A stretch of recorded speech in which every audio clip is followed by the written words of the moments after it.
escuchan Nosotros a las 8.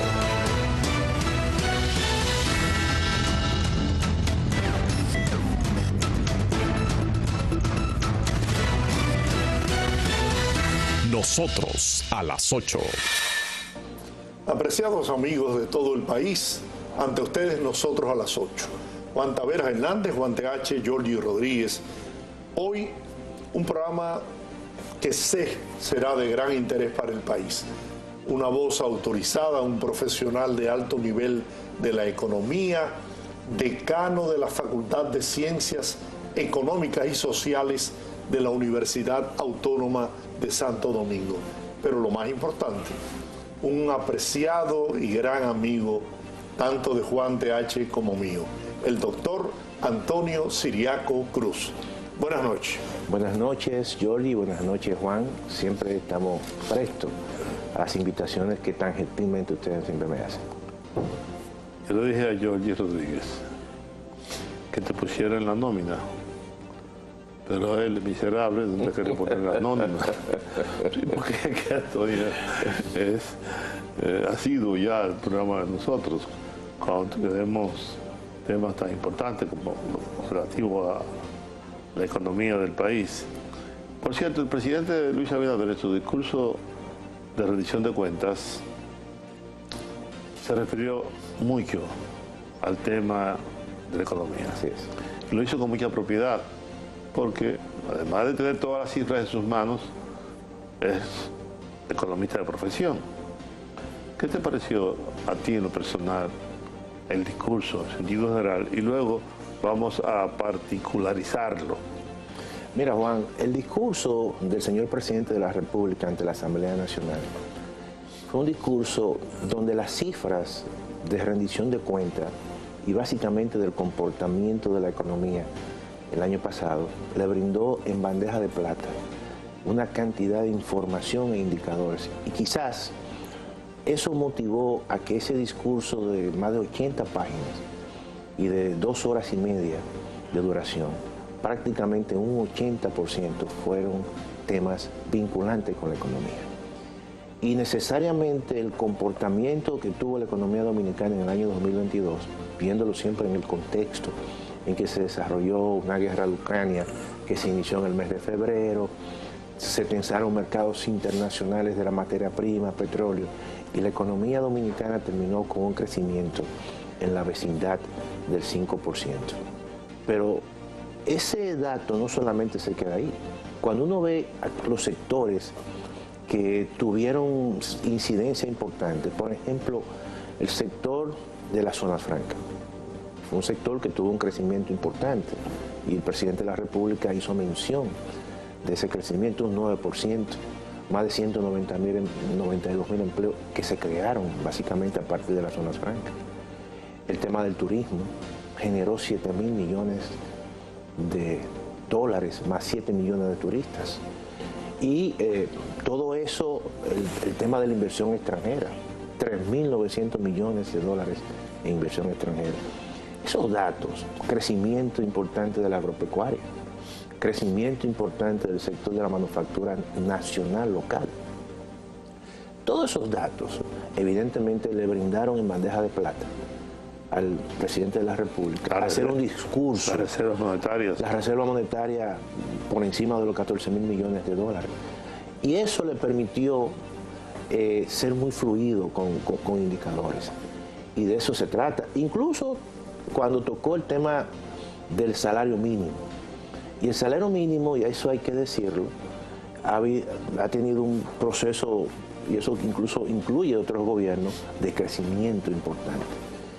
Pero la parte final, cuando tocó el tema del salario mínimo, fue el tema de que instruyó al ministro de Trabajo para que pusiera en la mesa de negociación un incremento de salario más allá de la inflación acumulada. Yo creo que eso dice mucho, en el sentido de que está enviando una señal diciendo, mira, es cierto que hubo un proceso donde la inflación el año pasado fue un 7 y algo y el año antepasado fue un 8, que de hecho se cumplen 2 años en el mes de julio. Porque fíjate que las negociaciones que ahora mismo se están llevando a cabo son adelantadas, porque es en julio de este año que se cumplen 2 años de haberse aprobado el último incremento del salario mínimo. Claro, pero siempre es bueno hacerlo por adelantado, porque el sector empresarial en muchos casos, si comienza después, duran después 6 meses posteriores. Pero otra cosa importante que yo creo que depende mucho del futuro. Explícale a la gente lo que es la inflación acumulada durante el año.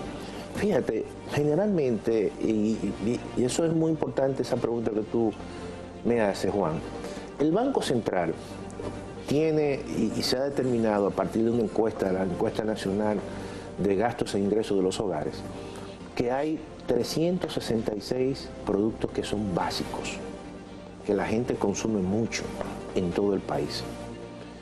Y esos 366 productos básicos constituyen la canasta básica. Arroz, habichuela, pollo y servicios, ¿verdad? Entonces, el Banco Central, como es la responsable de monitorear todos los meses a los grandes centros de consumo, mercados, grandes mercados, supermercados, envía a sus encuestadores para monitorear el precio de esos 366 productos que son básicos. Y sobre esa base, entonces, se calcula la inflación mensual. Y cada mes se va registrando un dato de la inflación.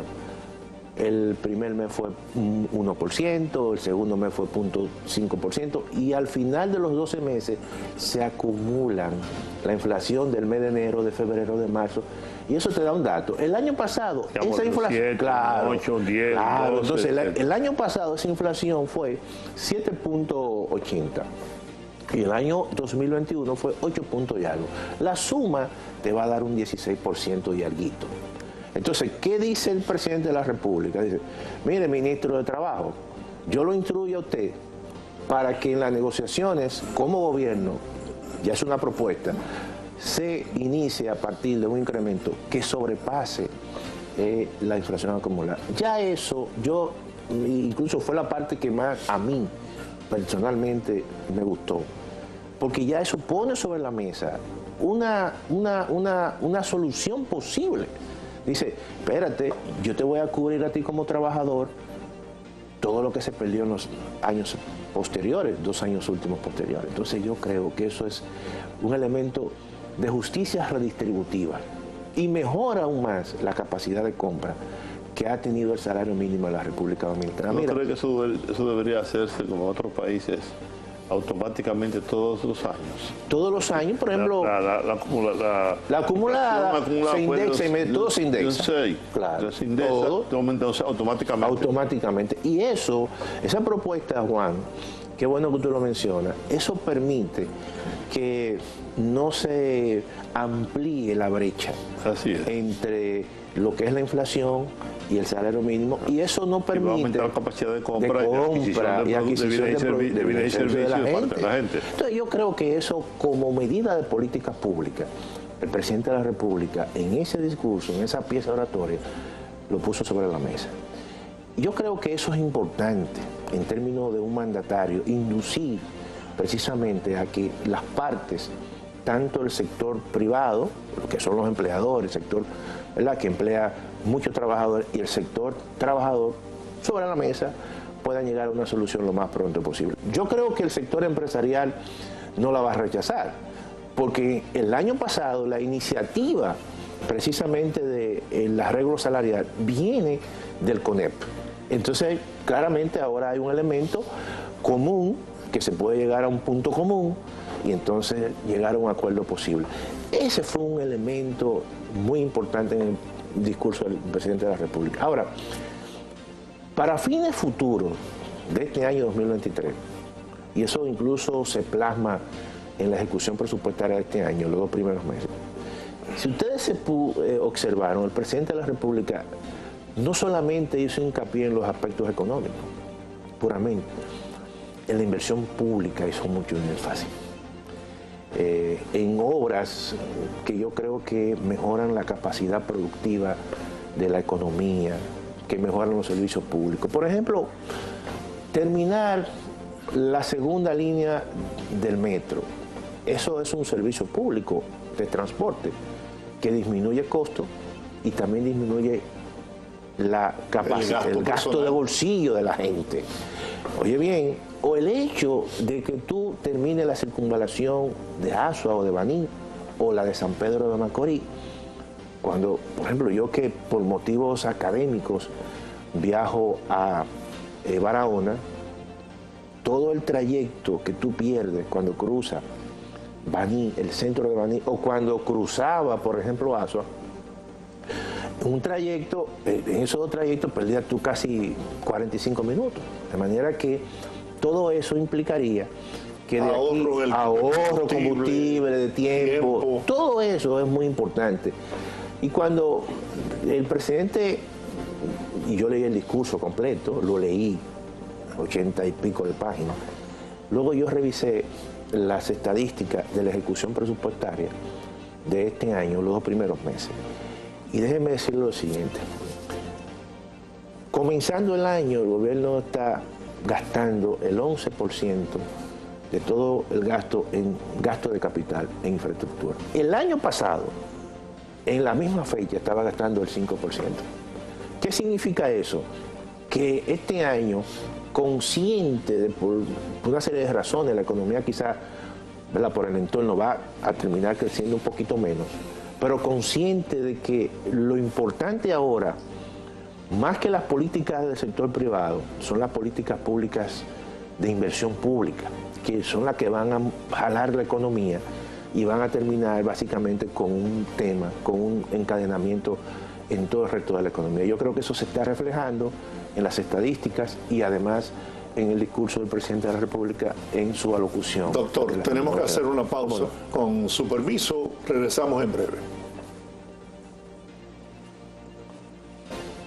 Continúa viendo Nosotros a las 8. Ya regresamos.